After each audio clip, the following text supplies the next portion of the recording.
Em cada estágio de sua prisão, ele soubera, ou parecera saber, em que lugar estava do edifício sem janela. Talvez a pressão do ar fosse um pouco diferente. As celas onde os guardas o espancaram ficavam abaixo do nível do chão. A sala onde foi interrogado por O'Brien ficava no alto, perto do telhado. E o lugar onde se encontrava naquele instante ficava em um subterrâneo muito profundo, tão fundo quanto se poderia chegar. Era maior do que a maioria das celas em que estivera, mas ele mal reparou no entorno. Observou apenas que havia duas pequenas mesas bem à sua frente, cada uma coberta por um tecido verde. Uma estava a apenas 1 metro ou 2 dele. A outra ficava mais distante, perto da porta. Tinham-no amarrado muito ereto em uma cadeira, tão apertado que não conseguia mexer nada, nem a cabeça. Uma espécie de almofada prendia a nuca e o forçava a olhar reto para a frente. Por um momento ele ficou sozinho. Depois a porta se abriu e O'Brien entrou. Uma vez você me perguntou o que havia na sala 101. Eu lhe disse que você já sabia a resposta. Todo mundo sabe. O que tem na sala 101 é a pior coisa do mundo. A porta se abriu de novo.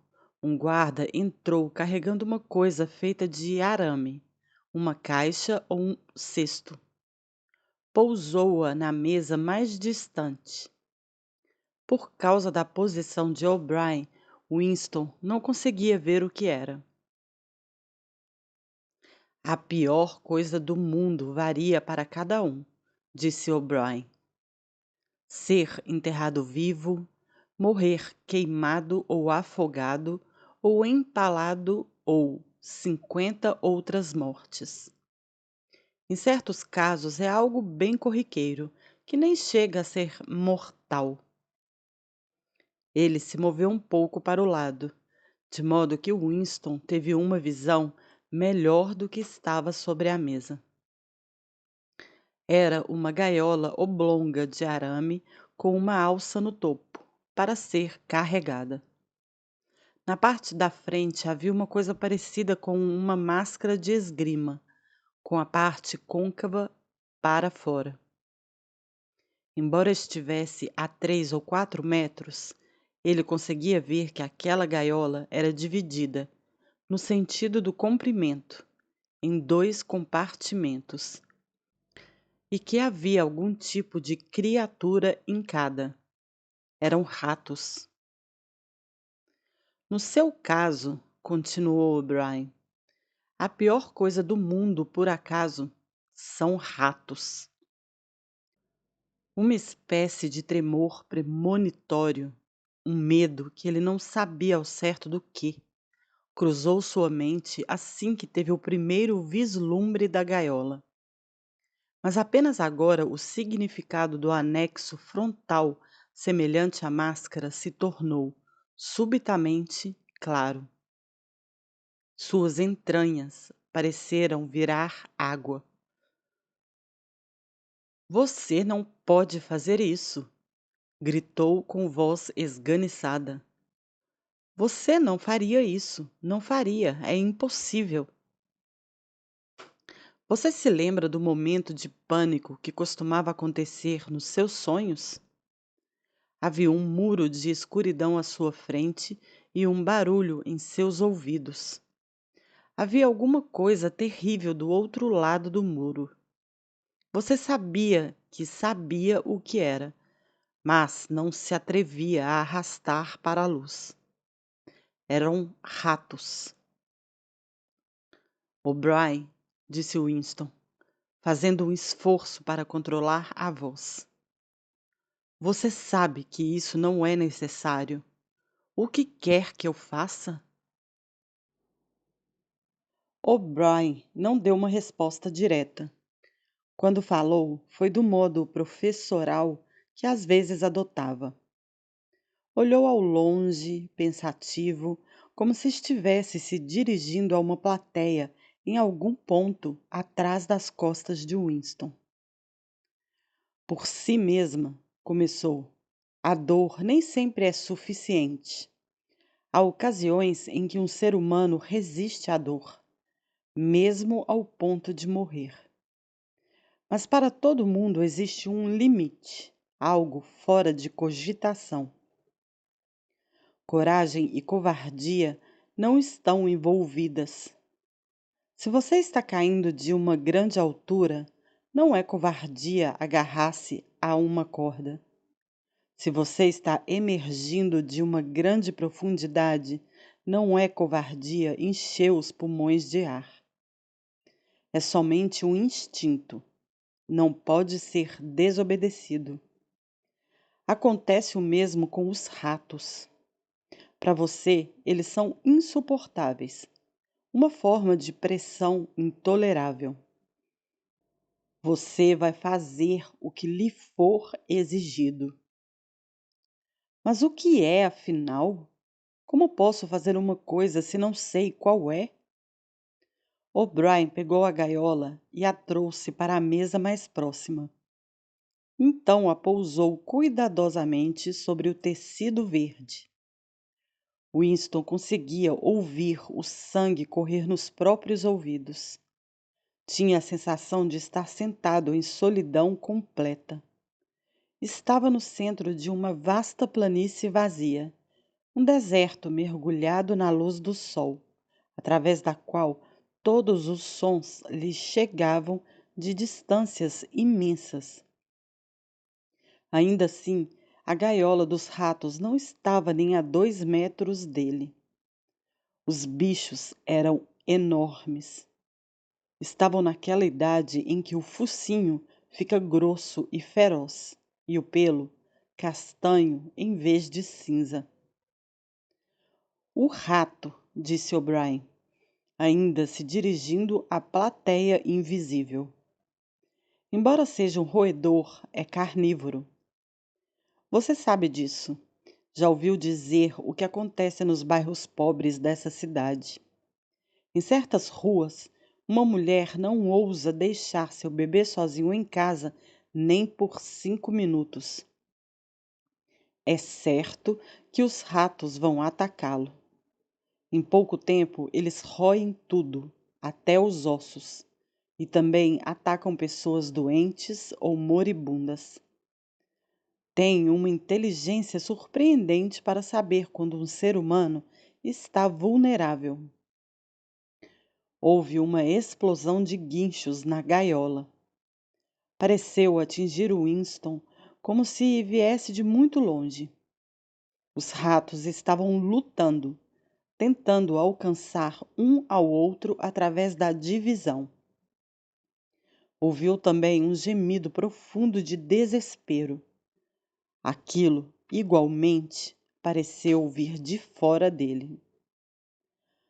O'Brien pegou a gaiola e, ao fazer isso, pressionou algo nela.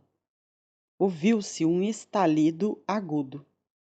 Winston fez um esforço frenético para se soltar da cadeira. Era inútil. Cada parte dele, até a cabeça, estava imobilizada. O'Brien moveu a gaiola para mais perto. Estava a menos de 1 metro do rosto de Winston.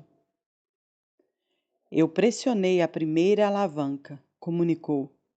Você entende a construção dessa gaiola. A máscara vai se encaixar na sua cabeça, sem deixar saída. Quando eu pressionar a outra alavanca, a portinhola vai deslizar para cima. Estas bestas famintas partirão como balas para cima de você.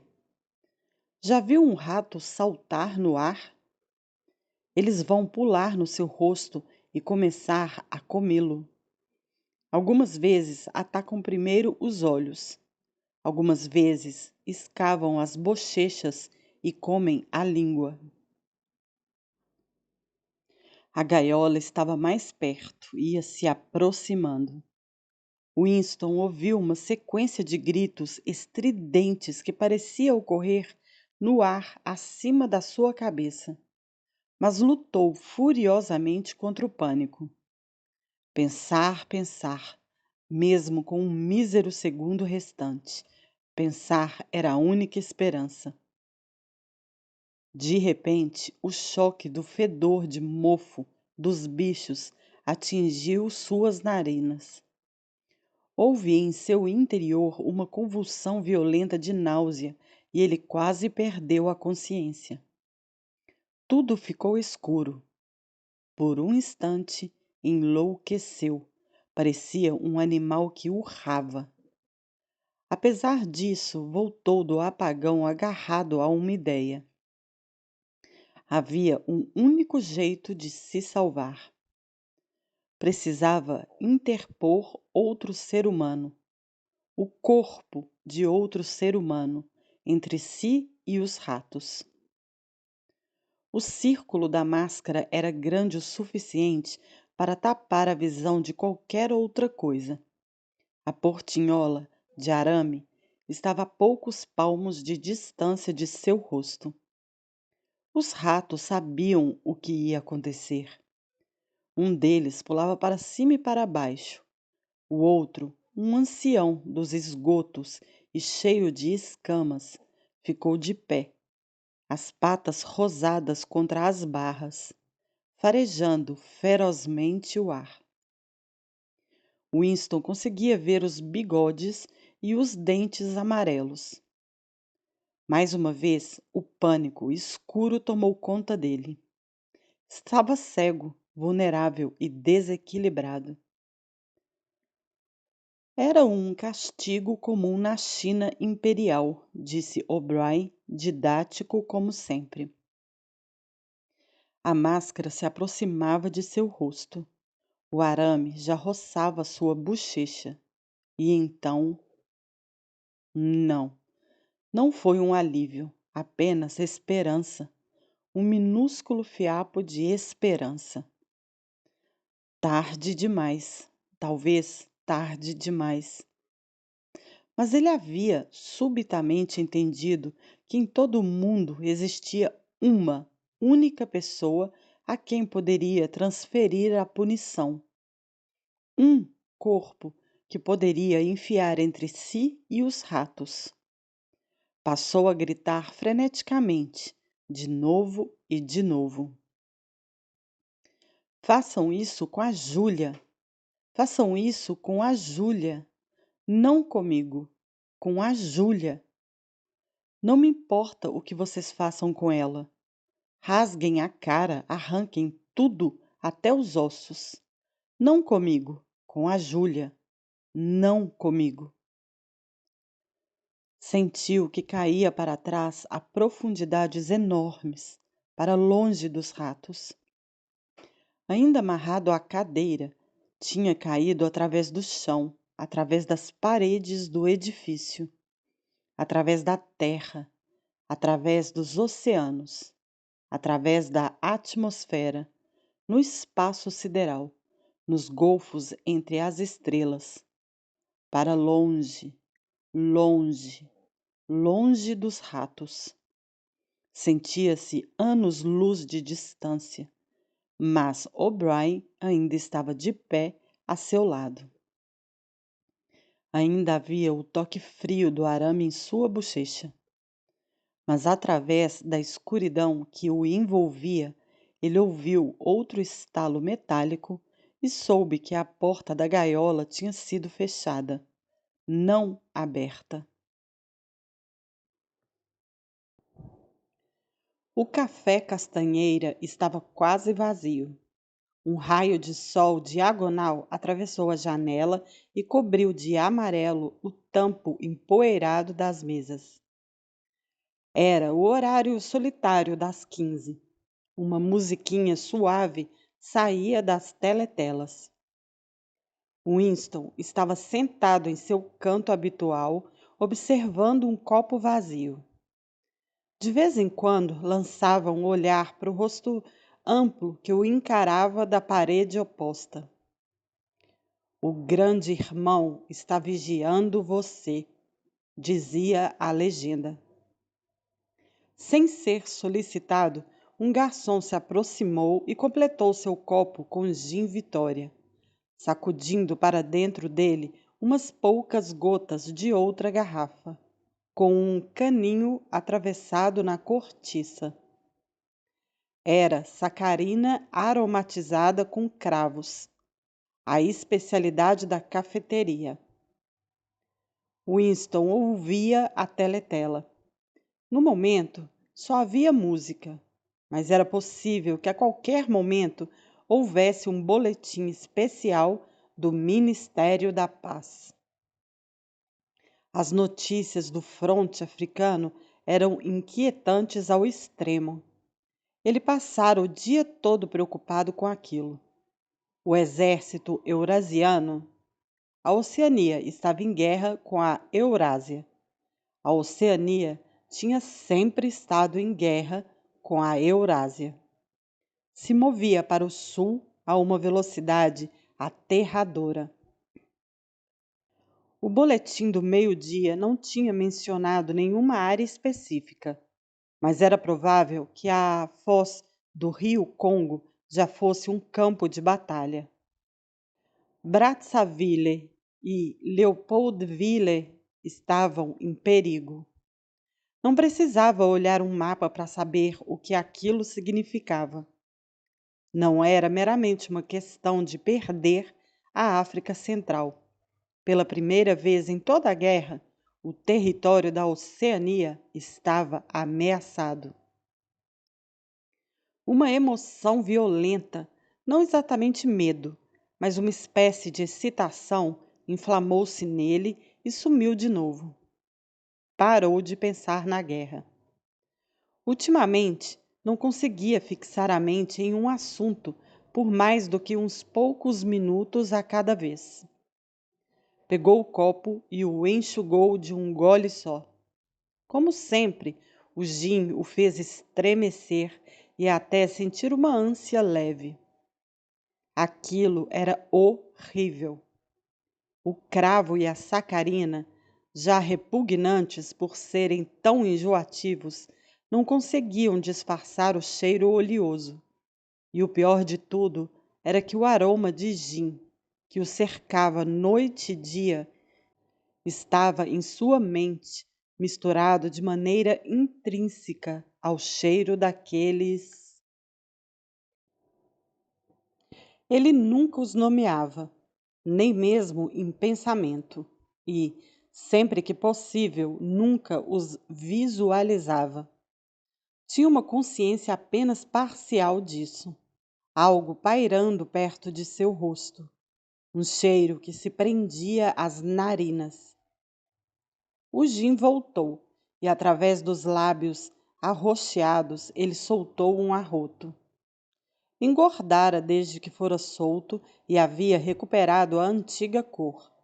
Na verdade, mais do que recuperado. Seus traços estavam mais grosseiros, e a pele do nariz e das bochechas áspera e vermelha, e até o crânio calvo tinha um tom rosado profundo. Um garçom, de novo, sem ser solicitado, trouxe o tabuleiro de xadrez e o exemplar atual do Times, com a página aberta no desafio de xadrez. Então, vendo que o copo de Winston estava vazio, pegou a garrafa de gin e o encheu. Não havia necessidade de dar ordens. Eles conheciam seus hábitos. O tabuleiro de xadrez estava sempre à sua espera. Sua mesa no canto estava sempre reservada. Mesmo quando o lugar ficava cheio, Winston a ocupava. E ninguém se interessava em sentar muito perto dele. Nem se dava ao trabalho de contar as doses. A intervalos irregulares, os funcionários o presenteavam com pedaços sujos de papel que diziam ser a conta. mas ele tinha a impressão de que sempre cobravam menos do que deveriam. Não teria feito diferença se fosse o contrário. Winston sempre dispunha de bastante dinheiro. Tinha até um emprego, para não dizer mamata, que pagava mais do que o trabalho anterior. A música da teletela parou e uma voz entrou em seu lugar. Ele levantou a cabeça para escutar. Nada de boletins do fronte, porém. Era só um anúncio do Ministério da Fartura. No trimestre anterior, aparentemente, a cota de produção de cadarços do 10º Plano Trienal tinha sido superada em 98%. Ele analisou o desafio de xadrez e posicionou as peças. Era um final capcioso, envolvendo 2 cavalos. As brancas começam e dão xeque-mate em 2 jogadas. Winston olhou para o retrato do grande irmão. As brancas sempre dão xeque-mate. Pensou com certo misticismo nebuloso. Sempre, sem exceção, é assim.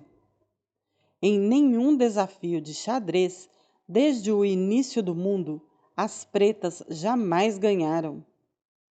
Isso não simbolizava o triunfo eterno e invariável do bem contra o mal? O rosto imenso o encarava de volta, tomado por uma força tranquila. As brancas sempre vencem. A voz da teletela fez uma pausa e acrescentou, em um tom diferente e bem mais sério. Estejam avisados de que devem estar atentos a um importante anúncio às 15h30. 15h30. Trata-se de uma notícia da máxima importância. Não se esqueçam. 15h30. E depois a musiquinha recomeçou.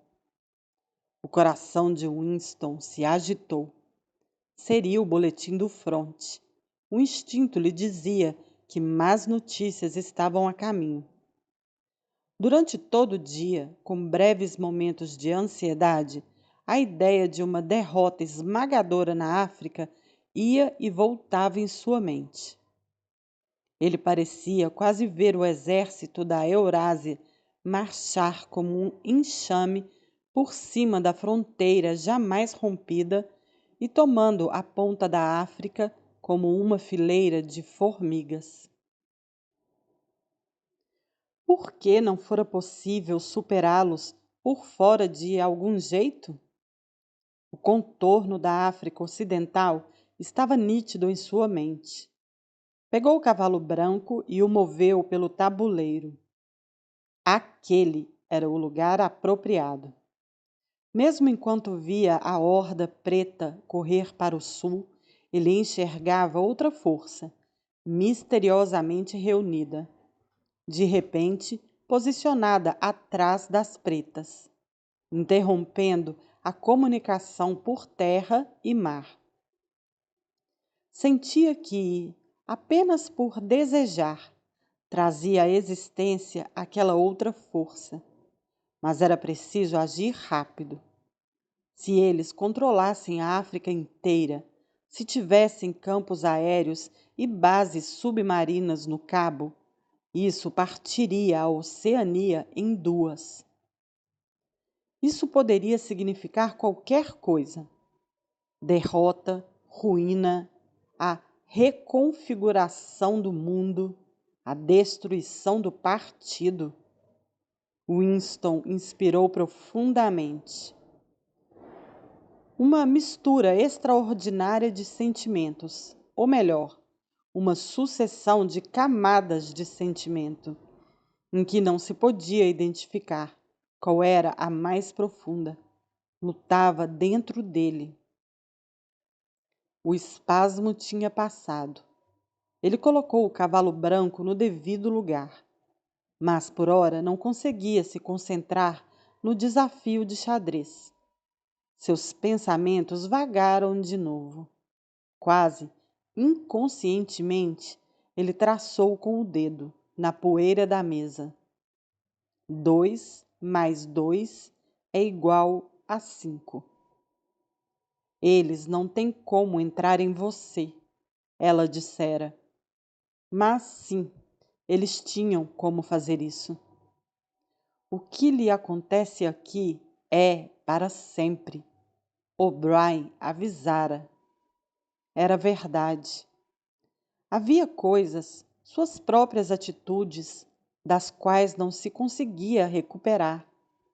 Uma parte de você estava morta, explodida, cauterizada. Ele a tinha visto, tinha até mesmo falado com ela. Não havia perigo nisso.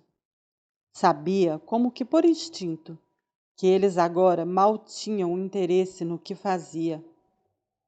Poderia ter combinado de encontrá-la uma segunda vez, se algum dos dois tivesse desejado.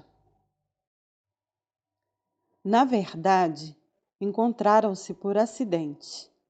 Foi no parque, em um dia frio e cortante de março, quando a terra estava dura como ferro e a grama parecia morta. Não havia um broto em lugar nenhum, exceto um ou outro açafrão que se empurrava para cima para ser desmembrado pelo vento. Ele andava depressa, com as mãos congelando e os olhos lacrimejando quando a viu, a menos de 10 metros.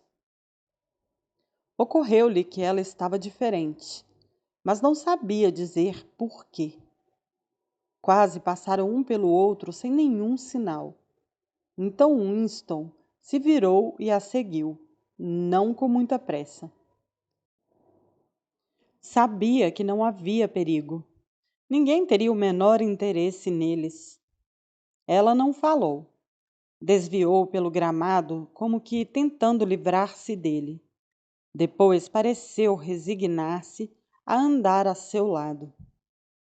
Pouco depois, ambos estavam entre um punhado irregular de arbustos sem folhas, tão inúteis como esconderijo quanto como proteção contra o vento. Pararam. Estava frio demais. O vento assoviava entre os gravetos e agitava as flores de açafrão, poucas e de aspecto sujo. Winston pôs o braço ao redor da cintura dela. Não havia teletela, mas devia haver microfones escondidos. Além do mais, eles podiam ser vistos. Isso não tinha importância. Nada mais tinha importância. Os dois poderiam ter deitado na grama e feito aquilo se quisessem. O corpo dele congelou de horror diante dessa ideia. Ela não teve nenhuma reação ao abraço, nem tentou se soltar. E então ele reparou no que tinha mudado nela. O rosto estava mais cheio e havia uma longa cicatriz, parcialmente escondida pelo cabelo, que ia da testa à têmpora. Mas a mudança não era essa. Era a cintura mais grossa e que, de um modo surpreendente, tinha enrijecido. Ele se lembrou de certa vez, depois da explosão de uma bomba, quando ajudara a arrastar um cadáver para fora de uns escombros, e tinha se espantado não só com o peso inacreditável, mas com sua rigidez e estranheza de manuseio, que o fazia parecer mais pedra do que carne. O corpo dela era como aquilo. Ocorreu-lhe que a textura da pele feminina estaria bastante diferente do que antes. Não tentou beijá-la, nem mesmo conversaram. Enquanto andavam de volta cruzando o gramado, ela o fitou pela primeira vez. Foi apenas um lance momentâneo, cheio de desprezo e desgosto. Ele questionou se seria um desgosto que vinha apenas do passado ou se era inspirado também por seu rosto inchado e pela água que o vento continuava arrancando de seus olhos. Sentaram em duas cadeiras de ferro, lado a lado, mas não próximos demais. Ela parecia prestes a falar.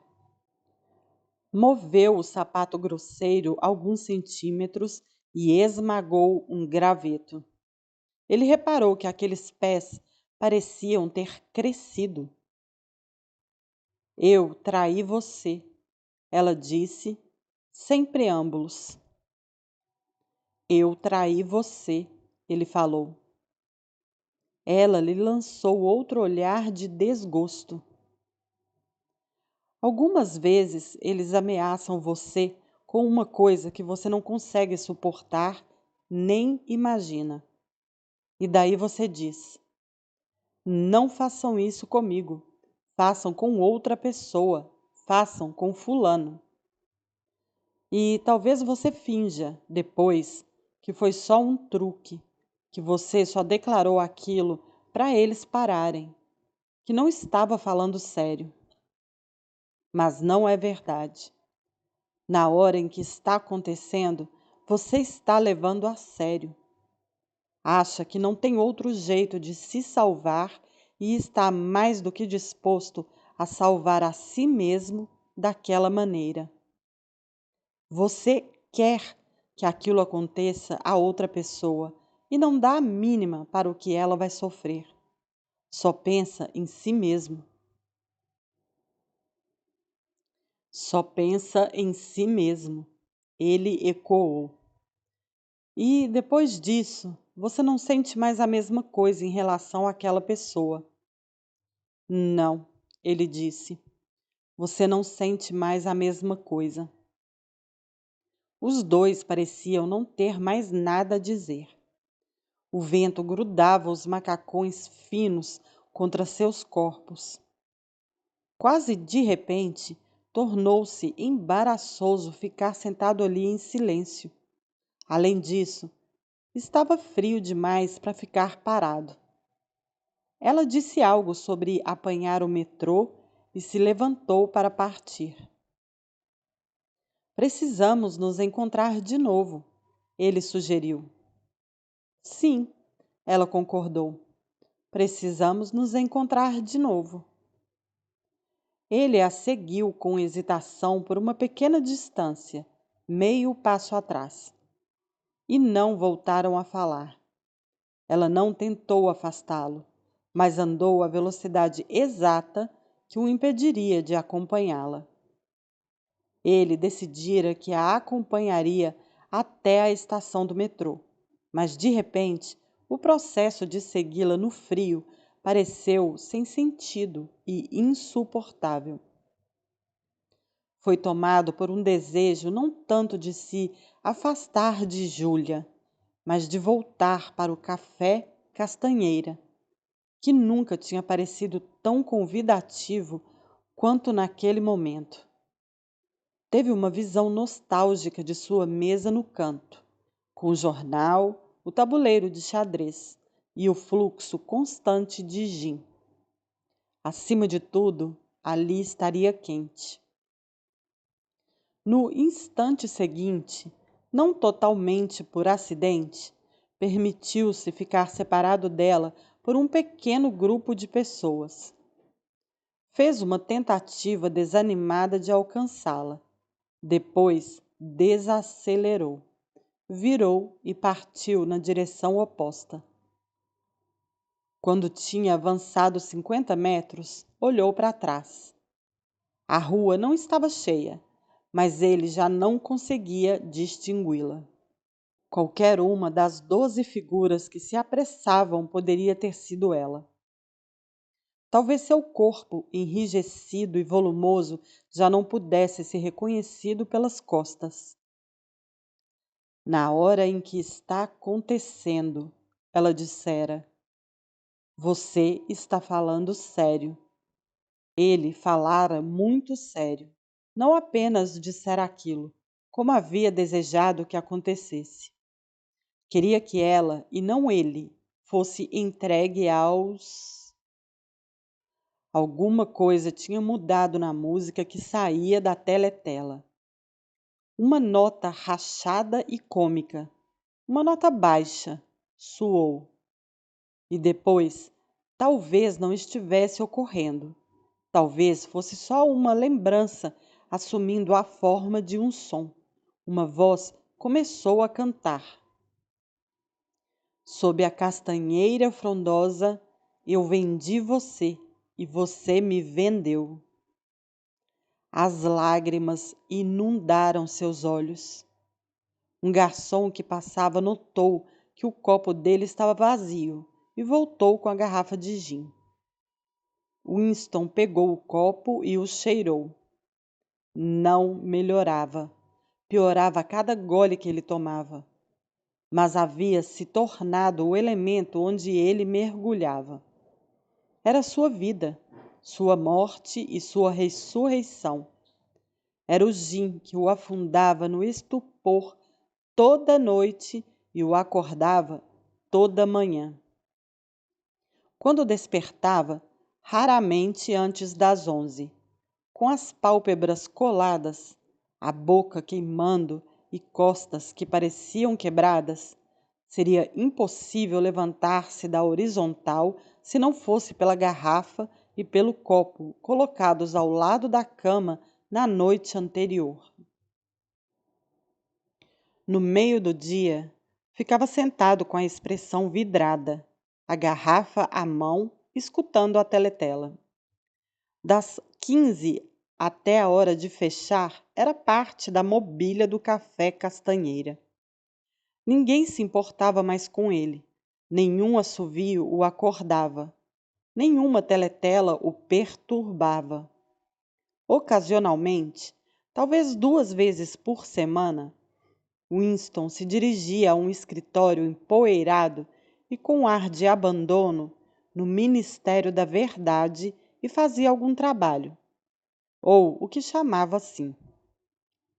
Fora indicado para o setor de um subcomitê que brotara de um dos incontáveis comitês que lidavam com pequenas dificuldades surgidas na compilação da 11ª edição do Dicionário de Novo Idioma.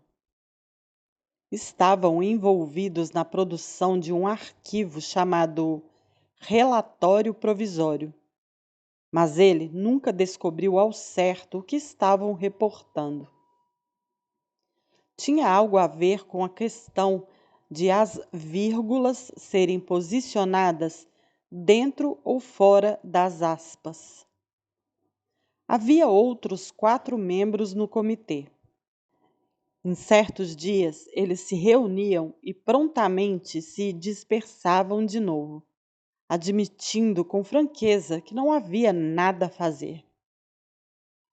Mas em algumas ocasiões, punham-se a trabalhar quase com ansiedade, fazendo uma demonstração tremenda de suas minutas e rascunhando longos memorandos que nunca eram terminados. A discussão sobre determinado assunto se tornava extraordinariamente complexa e obscura, com divergências sutis sobre definições, digressões enormes, brigas e até ameaças de recorrer a instâncias superiores de autoridade. Então, de repente, a vida se esvaía e eles ficavam sentados em volta da mesa, encarando-se mutualmente com olhos opacos, como fantasmas desvanecendo na madrugada. A teletela ficou em silêncio por um instante. Winston levantou a cabeça de novo. O boletim! Mas não, eles só estavam trocando a música. Ele tinha o mapa da África bem claro em sua cabeça. A movimentação dos exércitos era um diagrama. uma flecha preta cortando verticalmente na direção sul e uma flecha branca cortando horizontalmente na direção leste, por cima da cauda da primeira. Como que em busca de reafirmação, levantou o olhar para o rosto imperturbável no retrato. Seria concebível que a segunda flecha nem mesmo existisse? Seu interesse voltou à estaca zero. Ele tomou mais um grande gole de gin, apanhou o cavalo branco e tentou um movimento. Cheque! Mas evidentemente não era a jogada certa, porque, sem ser chamada, uma lembrança veio à sua mente. Ele viu um quarto iluminado por velas, com uma cama grande e uma colcha branca, e ele mesmo, um menino de 9 ou 10 anos, sentado no chão, sacudindo uma caixa de dados e rindo, animado. Sua mãe estava sentada à sua frente e também ria. Devia ser um mês antes do desaparecimento dela. Era um momento de reconciliação, quando a fome teimosa em seu estômago estava esquecida e o antigo afeto por ela temporariamente reavivado. Ele se lembrava bem desse dia, com uma chuva forte, quando a água escorria pela janela e a luz do lado de dentro era fraca demais para permitir a leitura. O tédio das duas crianças no quarto escuro e entulhado se tornou insuportável. Winston chorou e resmungou. Fez exigências fúteis por comida. Percorreu o quarto, tirando tudo do lugar e chutando o lambril até que os vizinhos bateram na parede, enquanto a criança mais nova gemia de forma intermitente. No final, a mãe disse: Agora seja bonzinho, que eu vou comprar um brinquedo. Um brinquedo ótimo que você vai adorar. E depois partiu na chuva até uma lojinha de bugigangas ali perto, que ainda abria esporadicamente. E voltou com uma caixa de papelão contendo um conjunto do jogo Cobras e Escadas. Ele ainda conseguia se lembrar do cheiro do papelão molhado. Era um jogo muito ruim. O tabuleiro estava rachado e os pequenos dados de madeira eram cortados tão toscamente que mal paravam de lado. Emburrado e indiferente, Winston olhou para o brinquedo. Mas então sua mãe acendeu um toco de vela e eles se sentaram no chão para jogar. Logo ele estava animado, gritando de rir conforme as fichas, esperançosas, subiam as escadas, para depois despencarem deslizando pelas cobras, quase de volta ao ponto de partida. Jogaram 8 partidas, ganhando 4 cada um. A irmãzinha, jovem demais para entender o jogo, ficou sentada, encostada em um apoio, rindo porque os outros riam. Por uma tarde inteira foram felizes juntos, como no início de sua infância. Winston expulsou a cena de sua mente. Era uma falsa memória. De vez em quando, falsas memórias o perturbavam.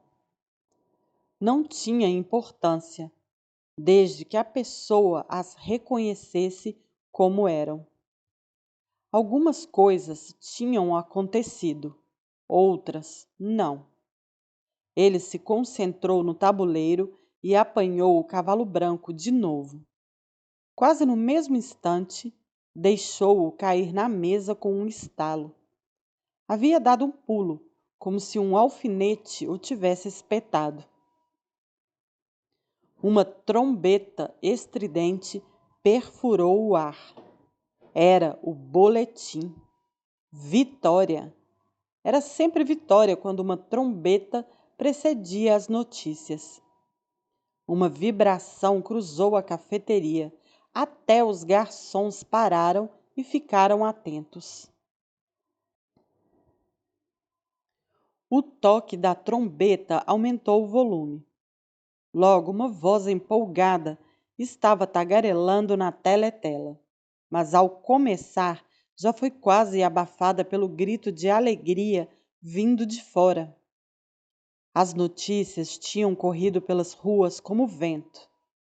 Ele conseguia ouvir apenas o suficiente do que saía da teletela para perceber que tudo tinha acontecido conforme previra. Uma vasta armada naval reunida secretamente. Uma explosão súbita na retaguarda inimiga. A flecha branca cortando a cauda da preta. Fragmentos de frases triunfais venciam o ruído. Vasta manobra estratégica, coordenação perfeita, derrota absoluta, 500.000 de prisioneiros, completa desmoralização, controle da África inteira, trazer a guerra a uma distância visível de seu fim. Vitória, a maior vitória da história humana. Vitória, vitória! Sob a mesa, os pés de Winston faziam movimentos convulsivos. Ele não tinha se mexido de seu assento, mas em sua mente estava correndo, correndo muito depressa. Estava com as multidões lá fora, celebrando aos berros até ficar sem voz. Olhou para cima de novo, para o retrato do grande irmão, o colosso que sustentava o mundo, a rocha contra a qual as hordas da Ásia se batiam em vão. Pensou como 10 minutos antes, sim, apenas 10 minutos, ainda existiam equívocos em seu coração, enquanto ele perguntava a si mesmo se as notícias do fronte seriam de vitória ou de derrota. Ah, o que havia aparecido era bem maior do que o exército eurasiano. Muito tinha mudado nele desde aquele primeiro dia no Ministério do Amor, mas a cura final, decisiva, nunca acontecera até aquele momento. A voz na teletela ainda despejava seu relato sobre prisioneiros, pilhagens e massacres. Mas os gritos externos tinham diminuído um pouco. Os garçons voltavam ao trabalho. Um deles se aproximou com a garrafa de gin. Winston, sentado em um devaneio abençoado, não prestou atenção enquanto o copo era abastecido. Não mais corria nem celebrava. Estava de volta ao Ministério do Amor, com tudo perdoado, sua alma branca como uma neve, no banco dos réus, confessando tudo, incriminando todos. Percorrendo o corredor de azulejos brancos, com a sensação de andar à luz do sol, e um guarda armado às suas costas. A tão aguardada bala estava penetrando em seu cérebro. Olhou para o rosto enorme. Precisara de 40 anos para entender que tipo de sorriso se escondia sob o bigode preto. Ah, engano cruel e desnecessário. Ah, exílio teimoso e autoimposto para longe do peito amado. 2 lágrimas com aroma de gengibre pingaram das laterais de seu nariz. Mas estava tudo bem, tudo bem. A luta estava encerrada. Ele tinha conquistado a vitória sobre si mesmo. Amava o grande irmão.